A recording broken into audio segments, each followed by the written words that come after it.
눈보라가 칼날같이 몰아치는 깊은 산속. 나무꾼 석쇠는 얼어붙은 바위 틈에서 누군가 떨고 있는 것을 발견했습니다. 아이, 추워라.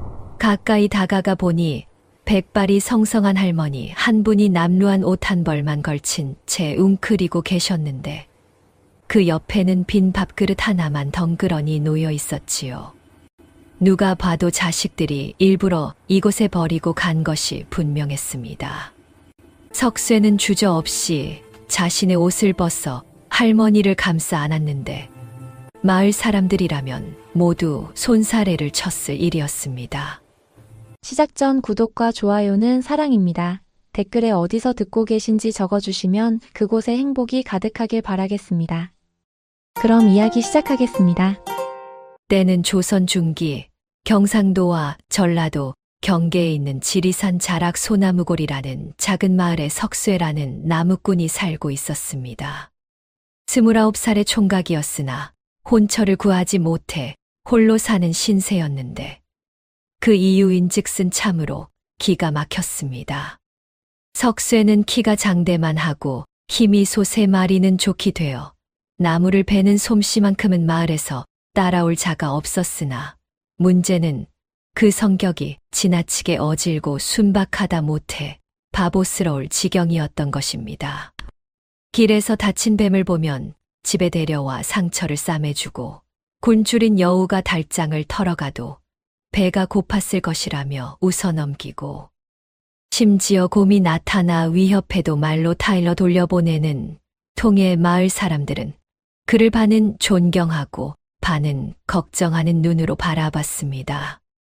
어느 날 마을 이장이 석쇠를 불러 타일렀습니다. 석쇠야, 내 마음씨는 부처님도 감탄하실 정도지만 그래 가지고서야 어느 처녀가 시집을 오겠느냐. 집에 짐승만 가득한데 말이다. 하지만 석쇠는 빙그레 웃으며 대답했습니다. 이장님, 사람이든 짐승이든 생명은 다 귀한 것 아니겠습니까? 저는 그저 제가 할 수 있는 일을 할 뿐입니다. 마을 사람들은 고개를 절레절레 흔들었지만 석쇠의 그런 성품 덕분에 마을에는 큰 탈이 없었으니 산짐승들이 석쇠를 알아보고는 함부로 마을에 내려오지 않았기 때문입니다. 그렇게 석쇠는 홀로 나무를 베고 짐승을 돌보며 외롭지만 평화로운 나날을 보내고 있었는데 어느 겨울날 그의 인생을 송두리째 바꿔놓을 만남이 기다리고 있었습니다. 그날은 유난히 눈보라가 거세게 몰아치는 날이었습니다. 석쇠는 며칠 전부터 산속 깊은 곳에 들어가 나무를 베고 있었는데 날이 어두워지기 전에 집으로 돌아가려면 서둘러야 했습니다. 지게에 나무를 가득 짊어지고 산길을 내려오던 중이었습니다. 어디선가 희미한 신음소리가 들려왔습니다. 춥다. 배고프다. 석쇠는 걸음을 멈추고 귀를 기울였습니다. 사람 목소리 같았지만 이 깊은 산중에 사람이 있을 리 없었습니다. 혹시 산짐승이 다친 것은 아닐까 싶어 소리가 나는 쪽으로 발걸음을 옮겼습니다. 눈을 헤치며 바위 틈새를 살펴보니 그곳에는 믿을 수 없는 광경이 펼쳐져 있었습니다. 백발이 성성한 할머니 한 분이 남루한 적삼 하나만 걸친 채 바위에 기대어 웅크리고 계신 것이 아니겠습니까? 할머니의 입술은 파랗게 질려 있었고 손과 발은 얼어서 감각이 없는 듯 떨리지도 않았습니다. 그 옆에는 빈 밥그릇 하나와 낡은 이불 조각이 놓여 있었는데 누가 봐도 누군가 일부러 이곳에 두고 간 것이 분명했습니다. 석쇠는 가슴이 철렁했습니다. 고려장이었습니다. 먹을 것이 없어 굶주리는 집안에서 늙은 부모를 산에 버리고 오는 악습, 나라에서 금지했지만 가난한 산골에서는 여전히 은밀히 행해지는 끔찍한 일이었지요. 석쇠는 주저없이 지게를 내려놓고 자신이 입고 있던 두툼한 속옷을 벗어 할머니께 덮어드렸습니다. 할머니, 정신 차리십시오. 제가 구해드리겠습니다. 할머니는 가늘게 눈을 뜨셨습니다. 흐릿한 눈빛이었지만 그 속에는 놀라움과 의아함이 가득했습니다. 할머니의 입술이 파르르 떨리며 가늘게 말씀하셨습니다. 젊은이, 나 같은 늙은이를 왜 구하려 하느냐? 그냥 가거라. 나는 이미 자식들한테도 버림받은 쓸모없는 몸이니. 석쇠는 고개를 가로저으며 할머니를 조심스럽게 업었습니다. 할머니의 몸은 놀라울 정도로 가벼웠습니다. 마치 마른 나뭇가지 같았지요. 말씀 마십시오. 할머니, 세상에 쓸모없는 생명은 없습니다. 제가 모시겠습니다. 할머니는 석쇠의 등에 엎이며 눈물을 흘리셨습니다. 이 할멈을 살려서 뭐 하려고, 입만 하나 더 늘어날 뿐인데. 석쇠는 할머니를 꼭 붙들고 눈보라를 뚫고 산을 내려가기 시작했습니다. 지게에 실어둔 나무는 그대로 두고 왔지만 개의치 않았습니다.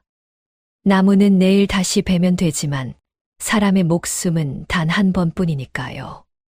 한 시즌을 넘게 걸어 마을 어귀에 당도했을 때 마을 사람들이 석쇠를 보고 깜짝 놀랐습니다. 석쇠가 등에 할머니를 업고 있었기 때문입니다. 석쇠야, 그분이 누구시냐? 혹시 내 친척이시냐? 마을 사람들이 물었지만 석쇠는 대답 대신 서둘러 자신의 집으로 향했습니다. 집에 도착한 석쇠는 할머니를 온돌방에 눕히고 불을 떼기 시작했습니다. 그리고 부엌으로 가서 쌀을 씻어 미음을 쑤었습니다. 할머니는 따뜻한 방바닥에 누워 천천히 체온을 되찾아 가셨습니다. 한참 뒤 석쇠가 미음을 떠서 할머니께 드리자 할머니는 떨리는 손으로 숟가락을 받아드셨습니다. 젊은이 고맙구나. 이 할멈이 죽을 때까지 이런 따뜻한 대접을 받을 줄은 몰랐구나. 석쇠는 방긋 웃으며 대답했습니다. 천만에요, 할머니. 제가 할머니를 모시겠습니다. 저는 혼자 사는 몸이라 외로웠는데 할머니께서 오셔서 오히려 감사합니다. 할머니는 석쇠의 말에 또다시 눈물을 흘리셨습니다. 하지만 이번에는 서러움의 눈물이 아니라 고마움의 눈물이었습니다. 그날 밤 마을 사람들 사이에서는 수군거림이 시작되었습니다. 석쇠가 산에서 버려진 할머니를 데려왔다는 소문이 퍼진 것입니다. 어떤 이는 착한 일을 했다고 칭찬했지만 어떤 이는 고개를 저으며 걱정했습니다.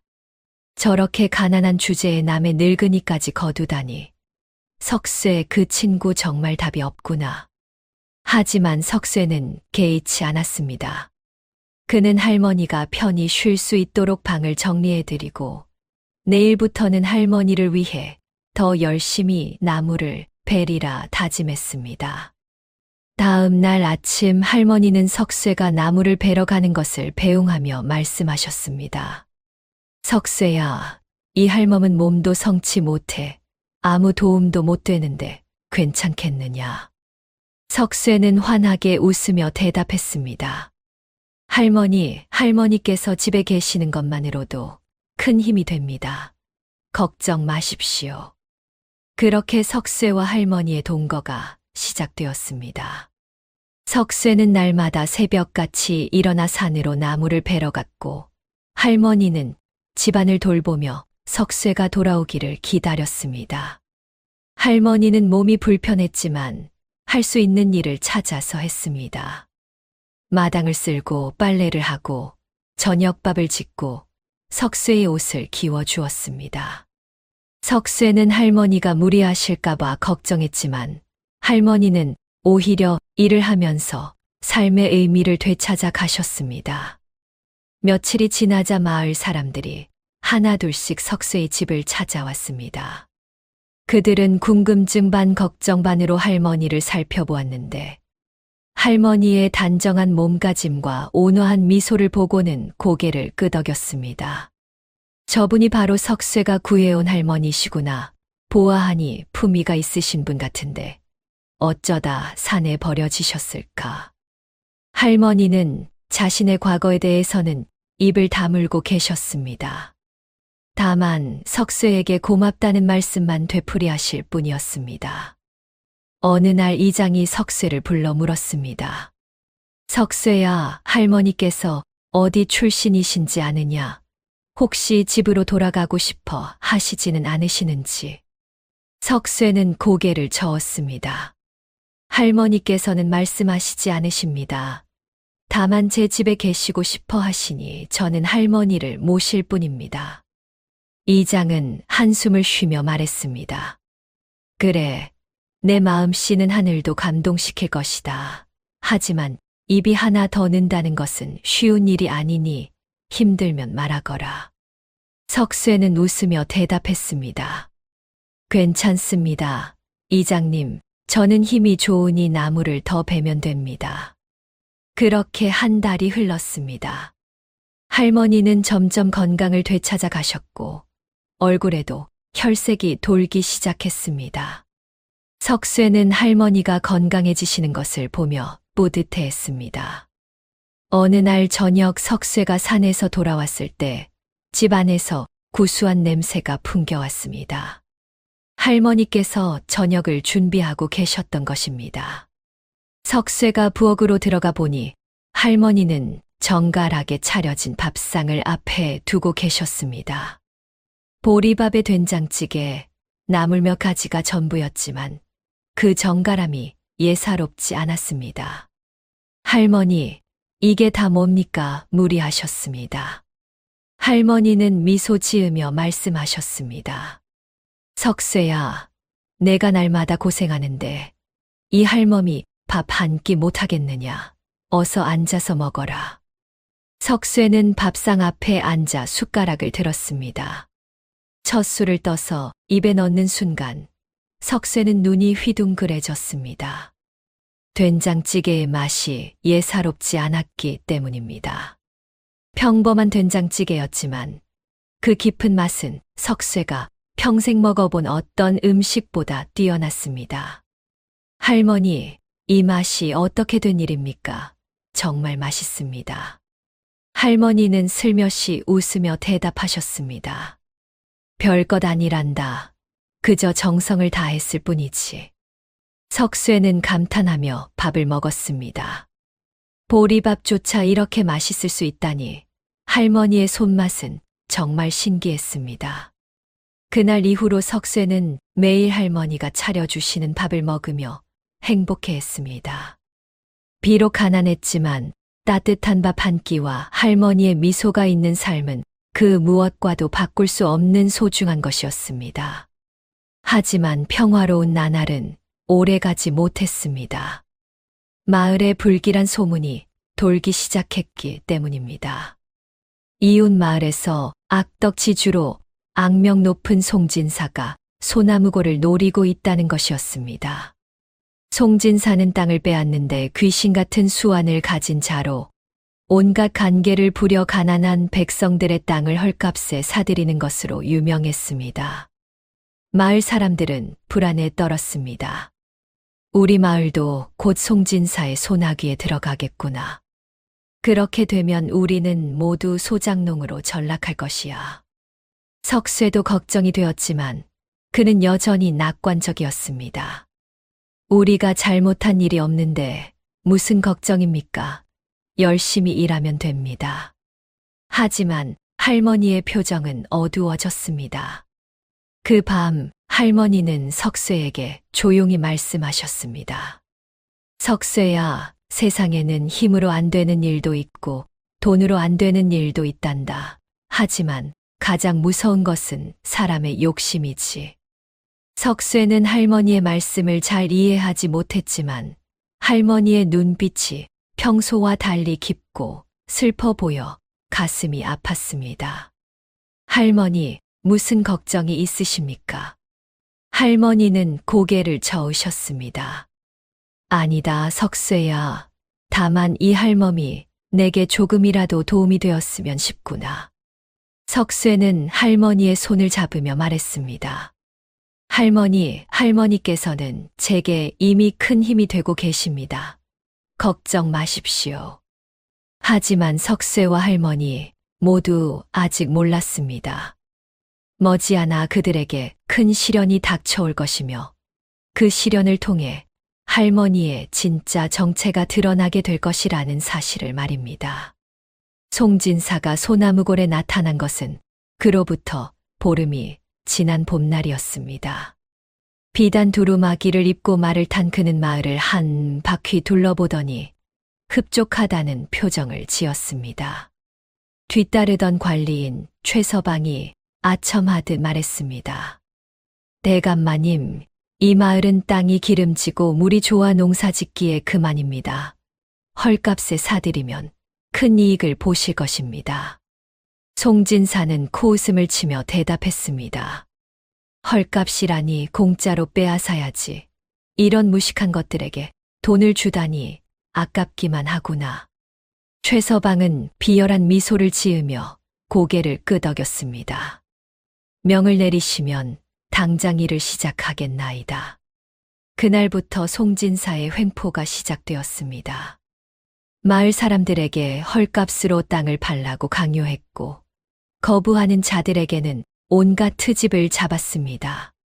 경계선이 잘못되었다며 땅을 빼앗고 세금을 더 내야 한다며 협박했으며 심지어 밤에 몰래 사람을 보내 밭을 망치기까지 했습니다. 마을 사람들은 분노했지만 어쩔 도리가 없었습니다. 송진사는 관아의 사또와 친분이 있어서 아무리 억울한 일을 당해도 호소할 곳이 없었기 때문입니다. 이장이 마을 사람들을 모아놓고 한숨을 쉬었습니다. 이러다가는 우리 마을이 모두 송진사의 손에 넘어가고 말 것입니다. 어찌해야 좋겠습니까? 사람들은 울상을 지었지만 대책은 없었습니다. 그 중에서도 석쇠는 비교적 걱정이 없었습니다. 그는 나무꾼이라 땅이 없었고 송진사가 노리는 것은 농지였기 때문입니다. 하지만 석쇠의 안심도 오래가지 못했습니다. 어느 날 송진사가 석쇠의 집 앞에 나타났기 때문입니다. 송진사는 석쇠의 집을 둘러보며 코웃음을 쳤습니다. 허허, 이런 누추한 곳에 사람이 사는구나. 그런데 젊은 놈이 늙으니 하나를 얻어 키운다지. 참으로 어리석은 짓이로구나. 석쇠는 정중히 절을 올렸습니다. 대감마님, 무슨 일로 오셨습니까? 송진사는 부채를 펼치며 말했습니다. 들으니 내가 산에서 나무를 베어 팔아먹고 산다지. 그런데 말이다. 이 산이 누구 땅인 줄 아느냐? 석쇠는 고개를 갸우뚱했습니다. 산은 모두의 것 아닙니까? 송진사는 비웃으며 품에서 문서 하나를 꺼냈습니다. 무식한 놈, 이 산은 이미 내가 사들였다. 여기 문서가 있지 않느냐. 이제부터 나무를 베려면 내게 세를 내야 한다. 석쇠는 당황했습니다. 산을 샀다니 그런 법이 어디 있습니까? 송진사는 문서를 석쇠의 얼굴에 들이밀었습니다. 법은 내가 만드는 것이다. 어디 관아에 가서 따져보겠느냐. 사또께서는 내 친구이시니 내 말은 듣지도 않으실 것이다. 석쇠는 억울했지만 어쩔 수 없었습니다. 그럼 세를 얼마나 내야 합니까?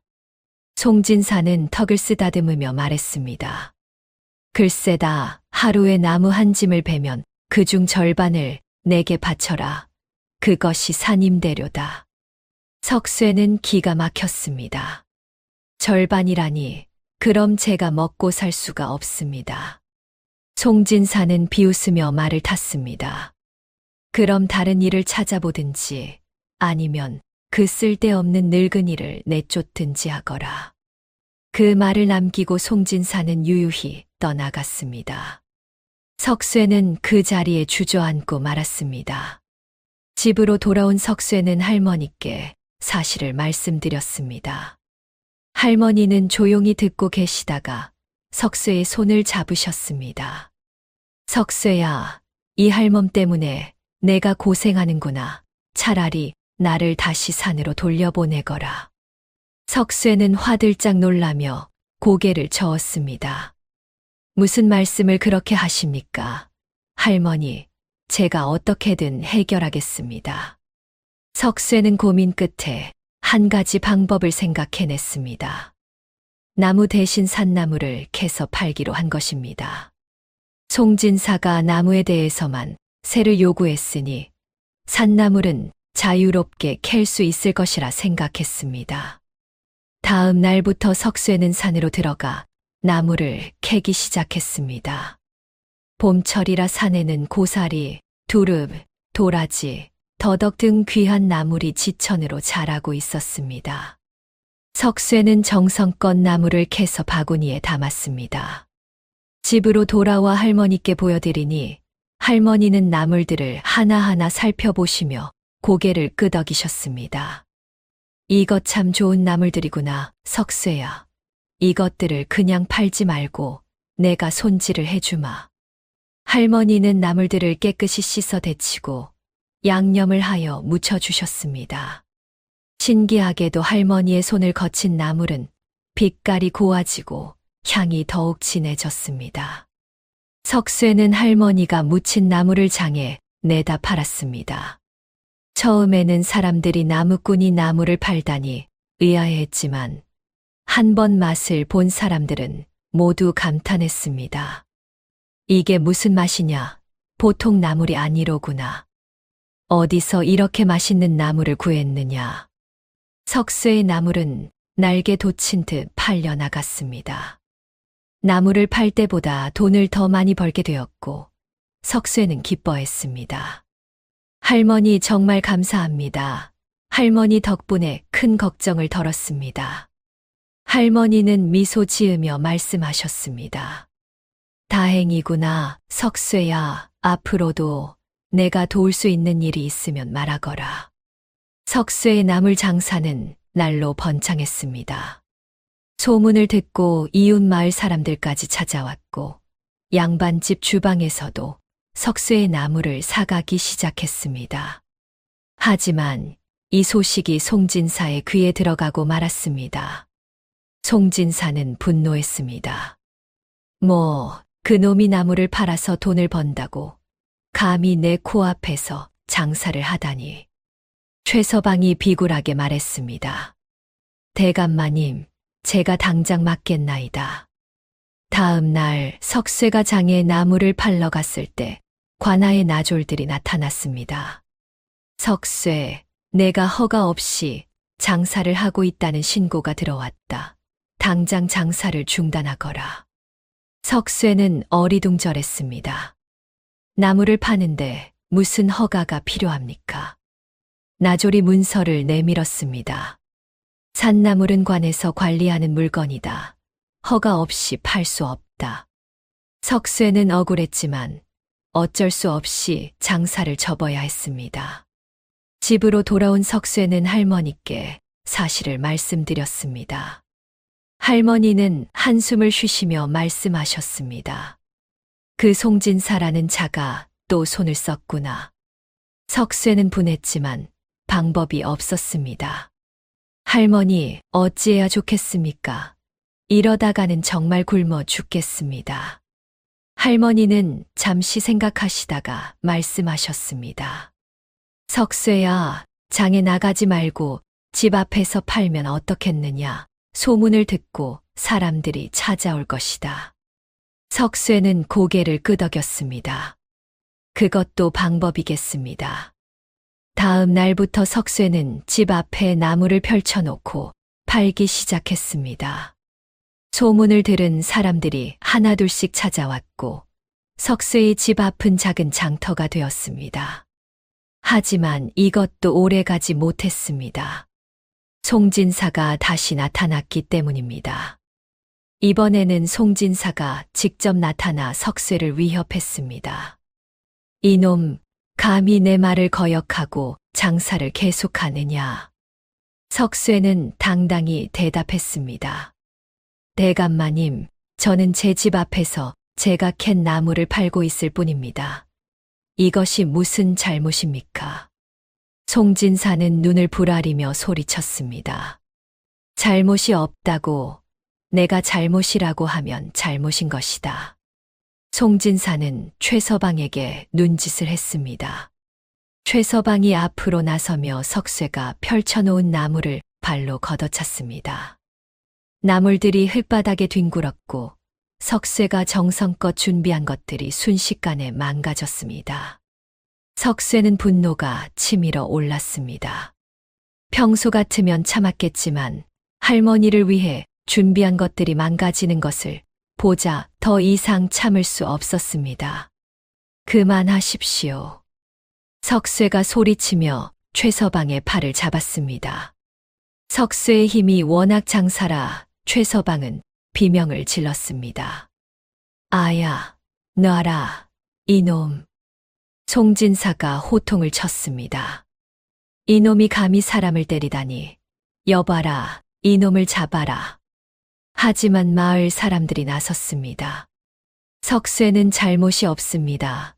먼저 시비를 건 것은 송진사입니다. 그렇소, 우리가 증인이요. 송진사는 마을 사람들의 반발에 잠시 주춤했지만 곧 비웃으며 말했습니다. 좋다, 오늘은 이만 물러가겠다. 하지만 명심해라. 이 마을은 곧 내 것이 될 것이고 너희는 모두 내 발 아래 엎드리게 될 것이다. 송진사는 악독한 표정으로 석쇠를 노려보며 떠났습니다. 마을 사람들은 석쇠를 위로했지만 모두 걱정스러운 표정이었습니다. 송진사가 더 큰 보복을 할 것이 분명했기 때문입니다. 그날 밤 석쇠는 망가진 나물들을 보며 한숨을 쉬었습니다. 할머니는 조용히 다가와 석쇠의 어깨에 손을 올리셨습니다.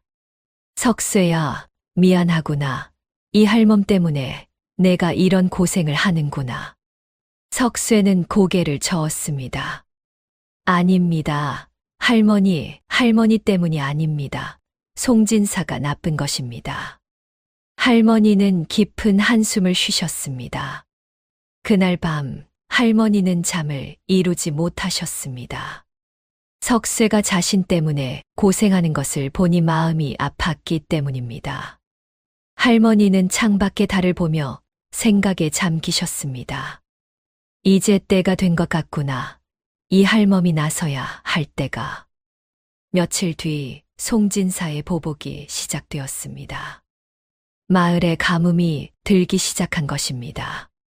아니, 정확히 말하면 송진사가 상류의 물길을 막아버린 것이었습니다. 마을로 흐르던 개울물이 뚝 끊기자 사람들은 당황했습니다. 물이 없으면 농사를 지을 수 없었고 먹을 물조차 구하기 어려웠습니다. 이장이 송진사를 찾아가 애원했습니다. 대감마님, 제발 물길을 열어주십시오. 이러다가는 마을 사람들이 다 죽게 됩니다. 송진사는 비웃으며 대답했습니다. 물을 원하느냐? 그럼 땅을 내놓아라. 땅 문서를 가져오면 물길을 열어주겠다. 이장은 분했지만 어쩔 수 없었습니다. 마을 사람들을 모아놓고 사정을 설명하자 사람들은 절망했습니다. 어떻게 해야 하오? 땅을 내주자니 억울하고 안 내주자니 물이 없소. 바로 그때였습니다. 석쇠가 앞으로 나섰습니다. 제가 가서 물길을 열어오겠습니다. 사람들은 놀라며 말렸습니다. 석쇠야, 무슨 소리냐? 송진사의 사람들이 지키고 있는데 어떻게 물길을 열겠느냐? 석쇠는 고개를 저었습니다. 힘으로라도 열어야 합니다. 마을이 죽어가는데 가만히 있을 수는 없습니다. 그날 밤 석쇠는 몰래 산으로 향했습니다. 송진사가 물길을 막아놓은 곳은 산 중턱의 좁은 계곡이었습니다. 그곳에는 큰 바위들을 쌓아 물길을 막아놓았고 사람 둘이 지키고 있었습니다. 석쇠는 조심스럽게 다가갔습니다. 하지만 사람들이 석쇠를 발견하고 소리쳤습니다. 누구냐? 거기 서라. 석쇠는 더 이상 숨을 수 없었습니다. 저는 소나무골의 석쇠입니다. 물기를 열러 왔습니다. 사람들이 비웃으며 몽둥이를 들었습니다. 혼자 왔느냐, 미련한 놈, 우리 둘을 어쩌려고. 하지만 석쇠의 힘을 과소평가한 것이 그들의 실수였습니다. 석쇠는 두 사람을 순식간에 제압하고 물기를 막고 있던 바위들을 하나씩 치우기 시작했습니다. 보통 사람 10명이 달라붙어도 움직이지 않을 바위들이었지만 석쇠의 괴력 앞에서는 무용지물이었습니다. 한 시즌도 안 되어 물길이 열렸고 막혀있던 물이 콸콸 흘러내리기 시작했습니다. 석쇠는 안도의 한숨을 내쉬었습니다. 하지만 기쁨도 잠시 멀리서 횃불빛이 보이기 시작했습니다. 송진사의 사람들이 몰려오고 있었던 것입니다. 석쇠는 서둘러 산을 내려왔지만 송진사의 사람들은 이미 석쇠를 목격한 상태였습니다. 다음 날 송진사는 관아에 석쇠를 고발했습니다. 석쇠가 자신의 재산을 훼손하고 사람을 다치게 했다는 것이었습니다. 관아에서는 석쇠를 잡아들이라는 명령이 내려졌습니다. 마을 사람들은 경악했습니다. 석쇠는 마을을 위해 물길을 연 것뿐인데 오히려 죄인이 되다니 말입니다. 석쇠는 도망가지 않고 당당히 관아로 갔습니다. 사또 앞에서 석쇠는 자신의 억울함을 호소했지만 송진사와 친분이 있는 사또는 석쇠의 말을 들으려 하지 않았습니다. 송진사의 재산을 훼손한 죄로 곤장 50대에 처한다. 석쇠는 억울했지만 받아들일 수밖에 없었습니다. 곤장을 맞고 집으로 돌아온 석쇠는 알아누웠습니다. 할머니는 눈물을 흘리며 석쇠를 간호하셨습니다. 석쇠야, 미안하다. 이 할멈이 무능해서 내가 이런 고생을 하는구나. 석쇠는 힘없이 미소 지으며 대답했습니다. 괜찮습니다. 할머니, 저는 잘못한 것이 없으니 떳떳합니다. 하지만 할머니의 눈빛은 달라져 있었습니다. 그 눈빛에는 결연함이 담겨 있었습니다. 그날 밤 할머니는 석쇠가 잠든 것을 확인하고 조용히 방을 나섰습니다. 달빛 아래 할머니는 하늘을 올려다보며 중얼거리셨습니다. 이제는 때가 되었구나. 이 늙은이가 나설 차례다. 다음 날 아침 석쇠가 눈을 떴을 때 몸의 통증이 많이 가라앉아 있었습니다. 신기한 일이었습니다. 곤장 50대를 맞으면 보름은 알아누워야 하는데 하루 만에 이렇게 나아지다니 말입니다. 석쇠가 부엌으로 나가보니 할머니께서 무언가를 다리고 계셨습니다. 구수하면서도 약간 쓴 냄새가 집안 가득 퍼져 있었습니다. 할머니, 무엇을 다리십니까? 할머니는 돌아보며 미소 지으셨습니다. 내가 다친 곳을 낫게 해줄 약이란다. 어서 한 사발 마셔라. 석쇠는 할머니가 건네주신 약을 마셨습니다. 쓰면서도 달콤한 맛이 입안에 퍼졌고 몸속 깊은 곳부터 따뜻해지는 느낌이 들었습니다. 신기하게도 약을 마시고 나자 남아있던 통증까지 싹 가시는 것이 아니겠습니까? 할머니, 이게 무슨 약입니까? 정말 신기합니다. 할머니는 다시 미소를 지으시며 말씀하셨습니다. 그저 산에서 나는 약초 몇 가지를 다린 것뿐이란다. 하지만 석쇠는 알았습니다. 할머니가 범상한 분이 아니라는 것을 말입니다. 할머니께서는 도대체 누구십니까? 평범한 분이 아니신 것 같습니다. 할머니는 한참을 망설이시다가 천천히 입을 여셨습니다. 석쇠야, 이제는 말해야 할 때가 된 것 같구나. 할머니는 석쇠를 방으로 데리고 가서 조용히 말씀하셨습니다. 사실 이 할멈은 50년 전 궁궐의 수라간에서 일하던 주방상궁이었단다. 석쇠는 눈이 휘둥그레졌습니다. 주방상궁이라니, 그럼 할머니께서는 할머니는 고개를 끄덕이셨습니다. 그렇다. 나는 임금님의 수라를 직접 만들던 사람이었지. 하지만 세월이 흘러 늙고 병들 자궁에서 쫓겨났고 고향으로 돌아갔으나 자식들마저 나를 짐으로 여겼단다. 할머니의 목소리가 떨렸습니다. 결국 자식들은 나를 산에버렸고 그곳에서 죽을 뻔했는데 내가 나를 구해 주었지. 석쇠야, 너는 나의 은인이란다. 석쇠는 할머니의 손을 잡았습니다. 할머니, 그런 과거가 있으셨군요. 하지만 이제는 걱정하지 마십시오. 제가 평생 모시겠습니다. 할머니는 눈물을 닦으며 말씀하셨습니다. 고맙구나, 석쇠야. 이제 이 할멈이 너를 도울 차례다. 할머니는 석쇠에게 자신이 가진 모든 비법을 가르쳐 주기로 했습니다. 50년간 궁궐에서 쌓은 요리 솜씨, 약초를 다루는 법, 그리고 음식으로 사람의 마음을 사로잡는 법까지 말입니다. 석쇠야, 내가 송진사를 이기려면 힘만으로는 안 된다. 사람들의 마음을 얻어야 한다.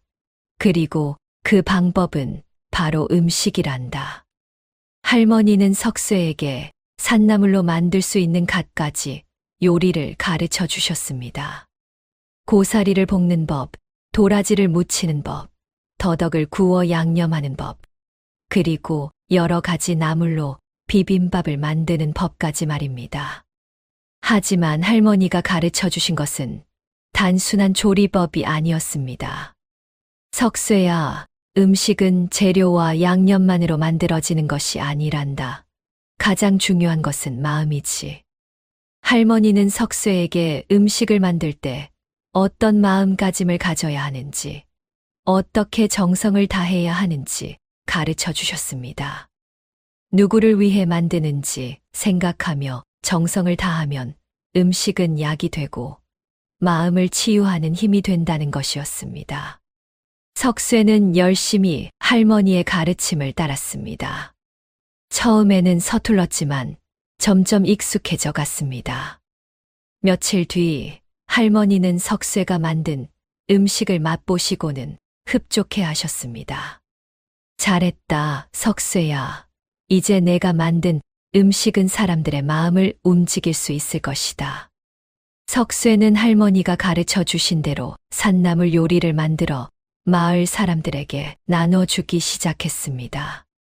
처음에는 그저 고마운 마음에 받아 먹던 사람들이었지만 한 번 먹어본 사람들은 모두 감탄했습니다. 석쇠야, 이게 정말 내가 만든 것이냐? 어찌 이리 맛있느냐? 이 맛은 보통이 아니구나. 궁궐 음식 같은데. 소문은 삽시간에 퍼져나갔습니다.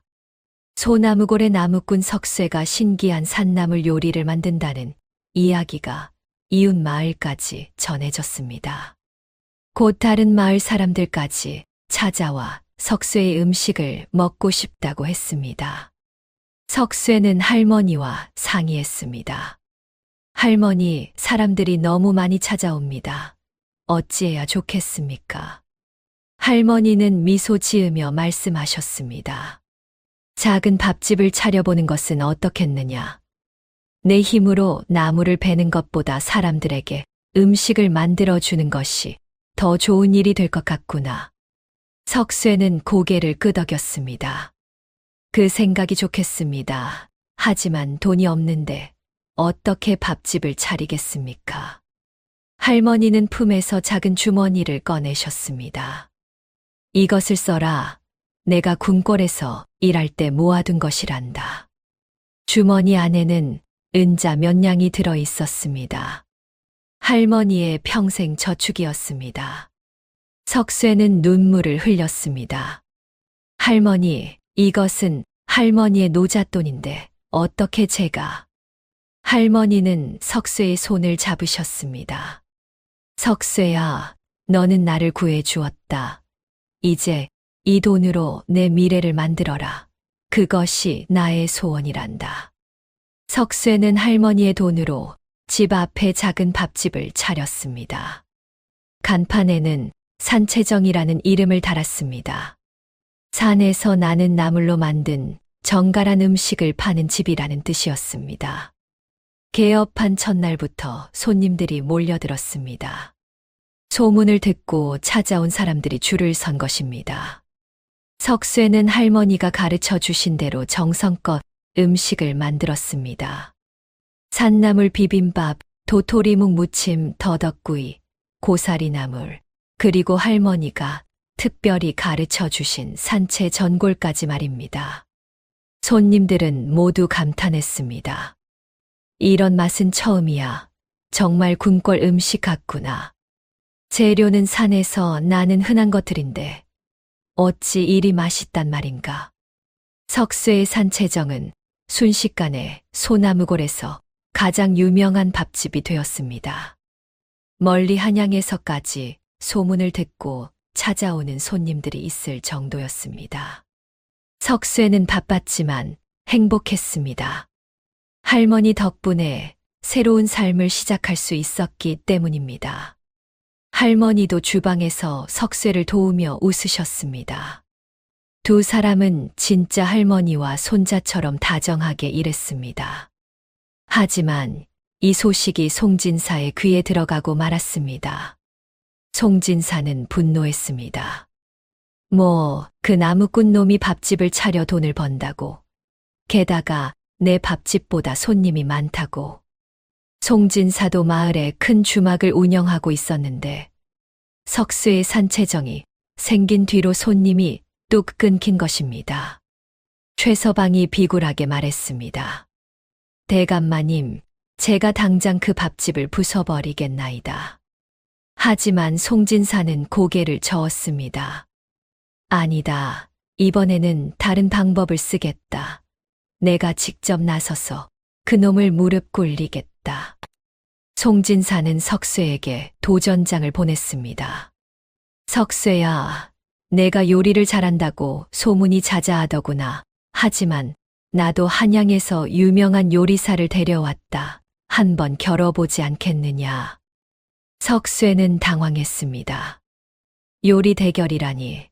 자신은 할머니에게 배운 지 얼마 되지도 않았는데 말입니다. 할머니께 말씀드리자 할머니는 조용히 웃으셨습니다. 걱정하지 마라, 석쇠야. 요리는 기술만이 아니라 마음이 중요하단다. 내 안에는 이미 그 마음이 있다. 석쇠는 할머니의 말씀에 용기를 얻었습니다. 좋습니다. 대결을 받아들이겠습니다. 송진사는 흡족한 표정을 지었습니다. 좋아. 그럼 보름 뒤에 마을 장터에서 대결을 하자. 마을 사람들을 심판으로 삼아 누구의 음식이 더 맛있는지 겨루는 것이다. 석쇠는 고개를 끄덕였습니다. 그날부터 석쇠는 할머니와 함께 요리 연습에 매진했습니다. 할머니는 석쇠에게 더욱 깊은 비법들을 가르쳐 주셨습니다. 석쇠야, 산에서 나는 재료들을 어떻게 조화롭게 섞느냐가 중요하단다. 그리고 불의 세기와 시간을 정확히 맞춰야 한다. 석쇠는 밤낮으로 연습했습니다. 손이 부르트고 팔이 아팠지만 멈추지 않았습니다.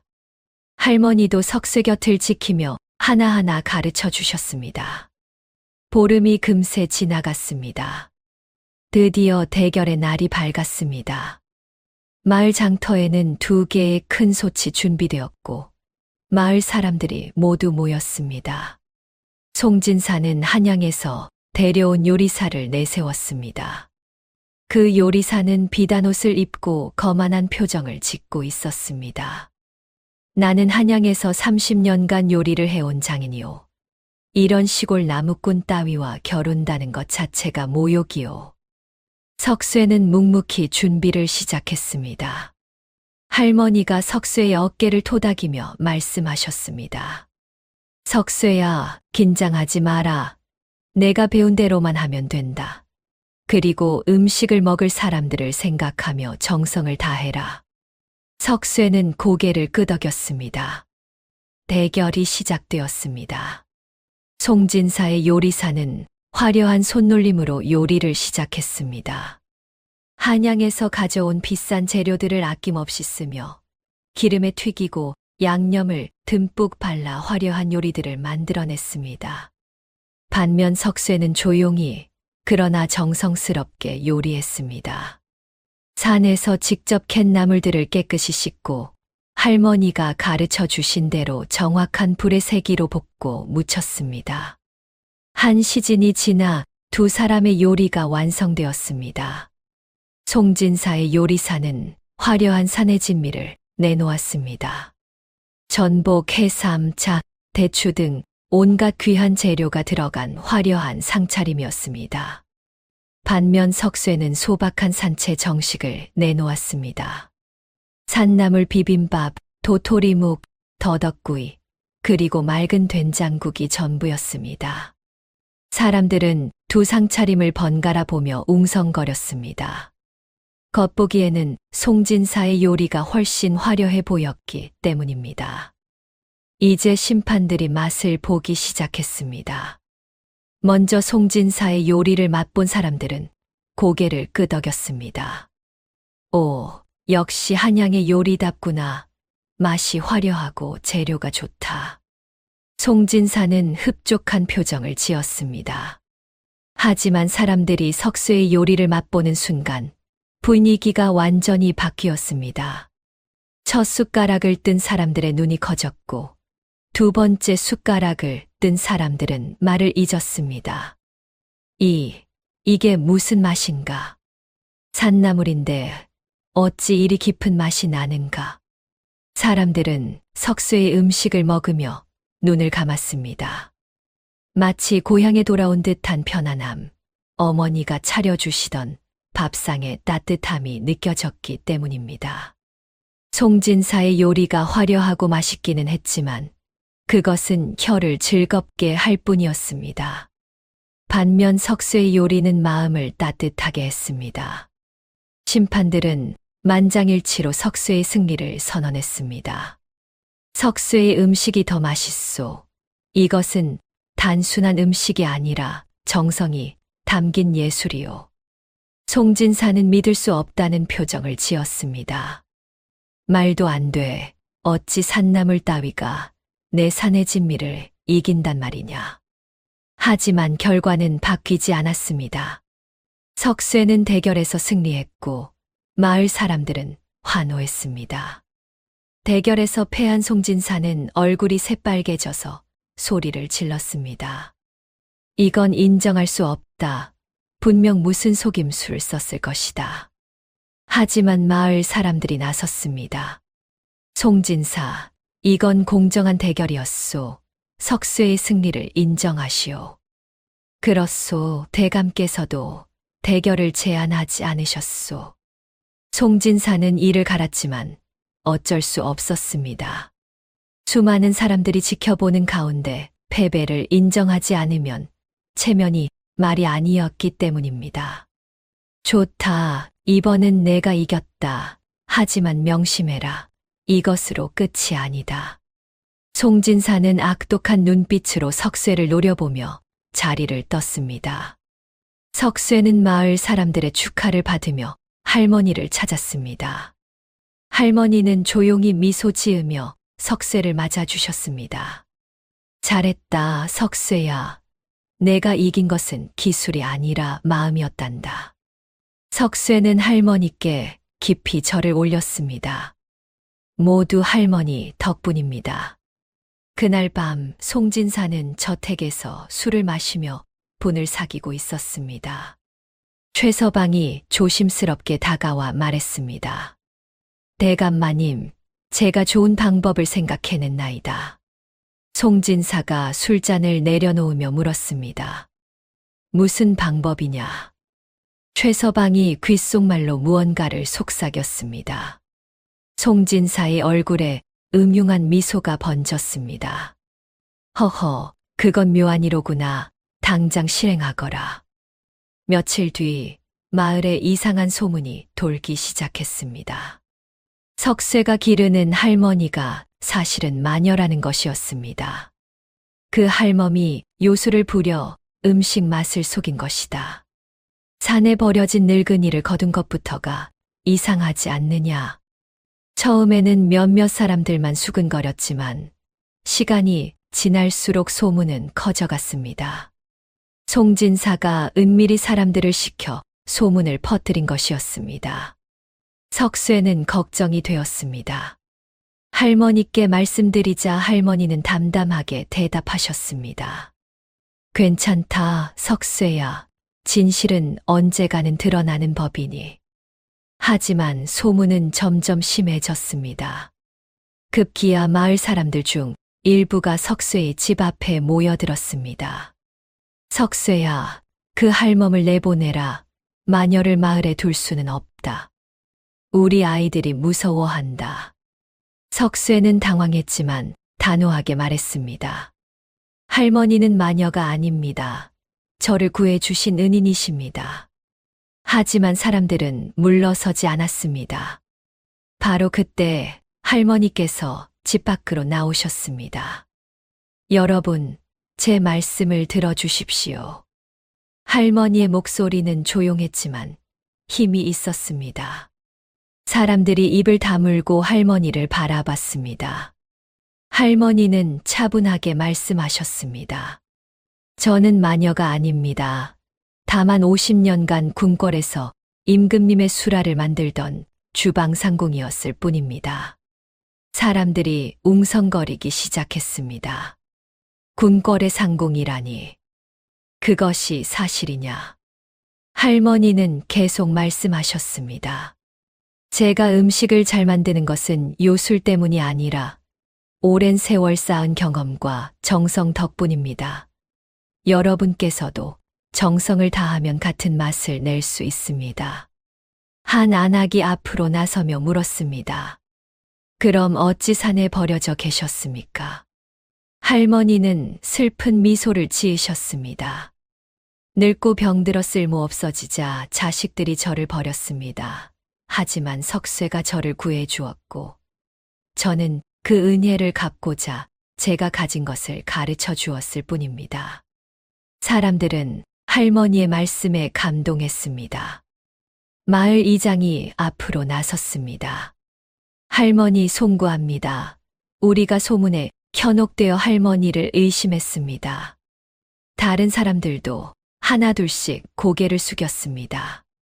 용서하십시오, 할머니.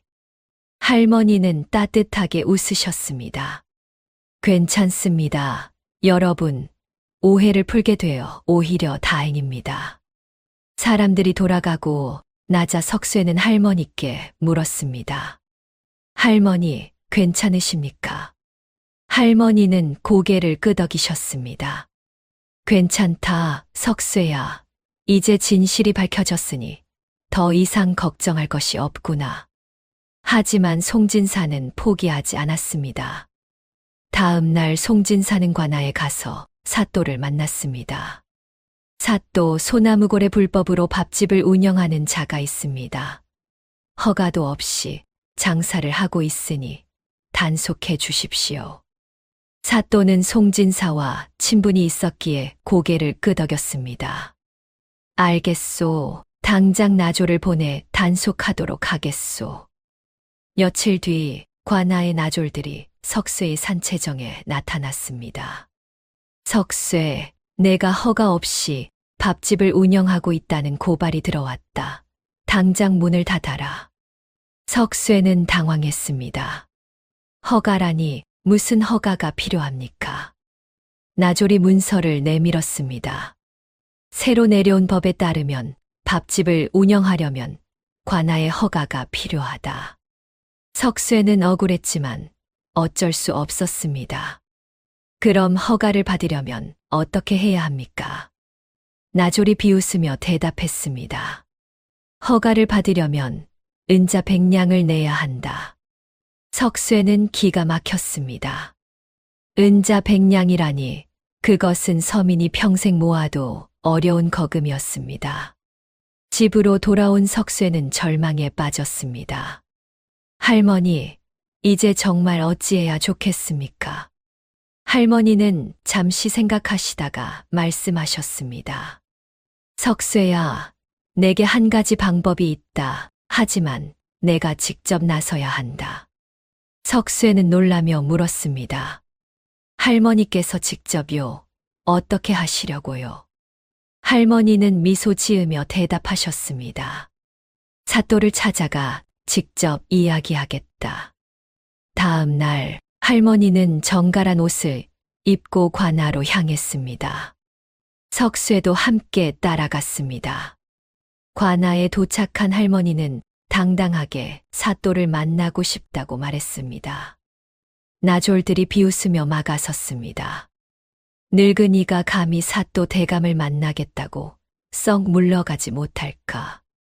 하지만 할머니는 물러서지 않았습니다. 나는 50년간 궁궐에서 임금님을 모셨던 주방상궁이요. 사또께 전해야 할 말씀이 있으니 통보해 주시오.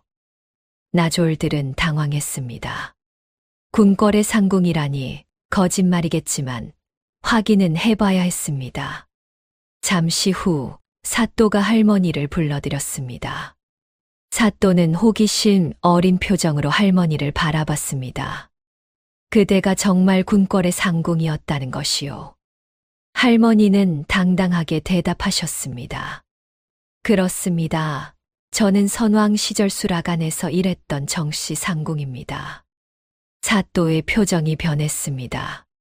정씨 상궁이라면 혹시 그 유명한 정 상궁 말씀이시오? 할머니는 고개를 끄덕이셨습니다. 사또는 깜짝 놀라 자리에서 일어나 할머니께 절을 올렸습니다. 이게 어인 일입니까? 제가 정상궁님을 이런 곳에서 뵙게 되다니. 알고 보니 사또는 젊은 시절 궁궐에서 잠깐 일한 적이 있었고 그때 할머니의 명성을 익히 들었던 것이었습니다.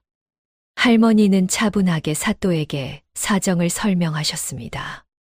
송진사가 어떻게 석쇠를 괴롭혔는지, 그리고 얼마나 많은 마을 사람들을 착취했는지 말입니다. 사또는 얼굴이 붉어졌습니다.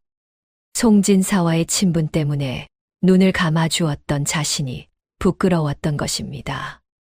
정상궁님 송구합니다. 제가 제대로 살피지 못해 백성들이 고통받게 했습니다. 사또는 즉시 송진사를 조사하라고 명령했습니다.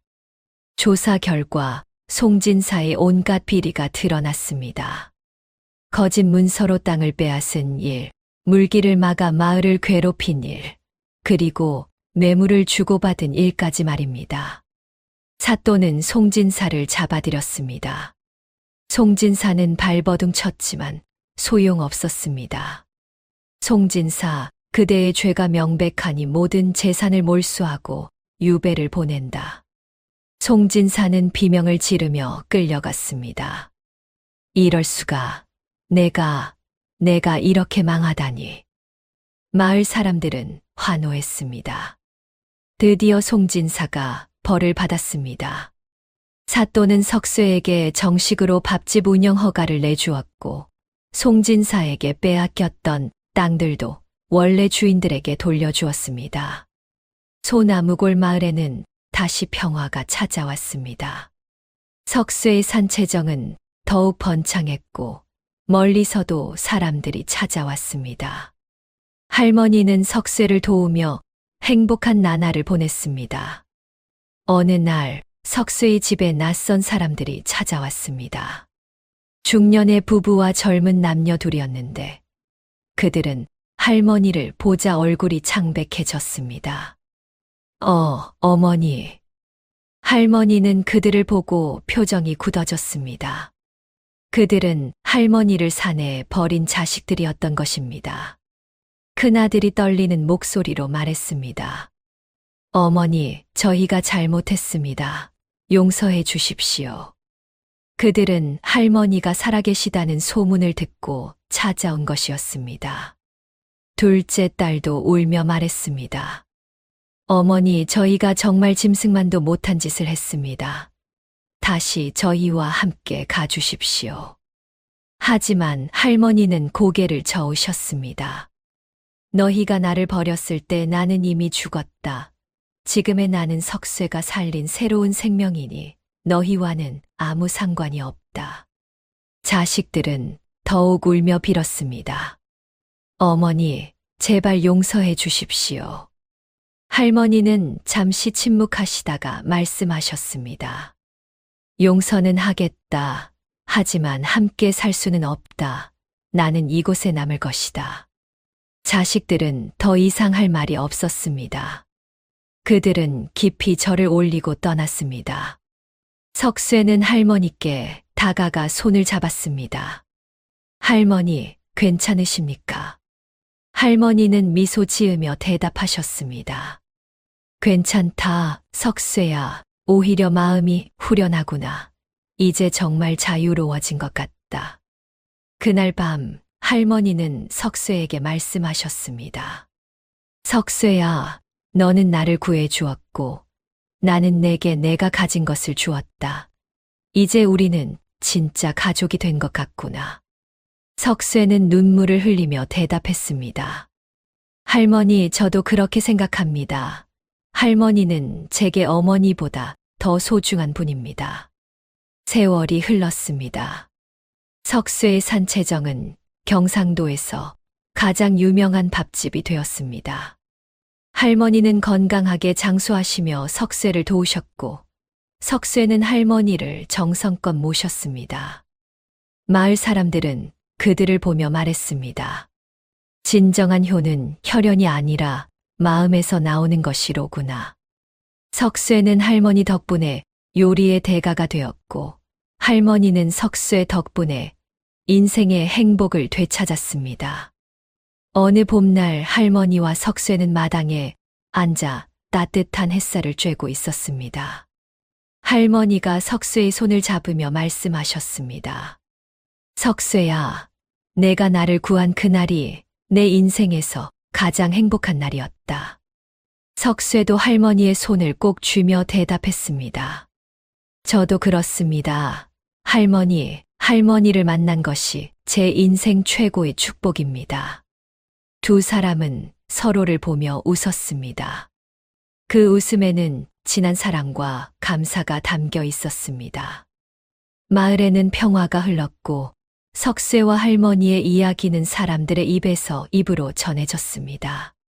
버려진 할머니를 구한 나무꾼의 이야기, 그리고 은혜를 갚은 할머니의 이야기는 오래도록 사람들의 가슴에 따뜻함을 남겼습니다.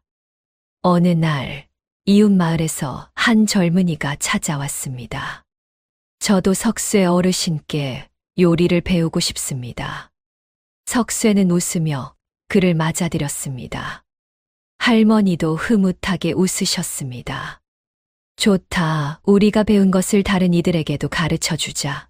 그것이 우리가 받은 은혜를 세상에 갚는 길이니. 그렇게 석쇠와 할머니는 많은 제자들을 키워냈고 그들의 요리 비법은 널리 퍼져나갔습니다.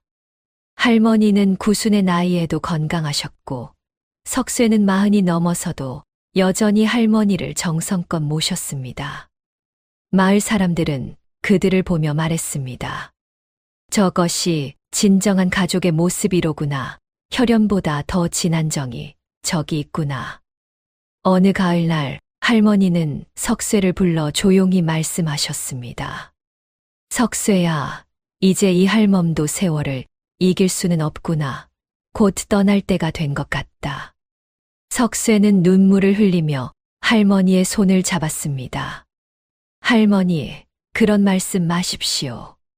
할머니는 석쇠의 머리를 쓰다듬으며 말씀하셨습니다. 울지 마라, 석쇠야. 나는 너 덕분에 정말 행복했다. 산에서 죽지 않고 내 손에 구원받아 이렇게 좋은 세월을 보냈으니 한이 없구나. 석쇠는 할머니를 꼭 안았습니다. 할머니, 저도 할머니 덕분에 행복했습니다. 평생 감사하겠습니다. 할머니는 평화롭게 눈을 감으셨습니다. 석쇠의 품에서 편안히 잠드신 것이었습니다. 마을 사람들은 모두 모여 할머니의 장례를 치렀습니다. 석쇠는 3년상을 치르며 할머니를 그리워했습니다.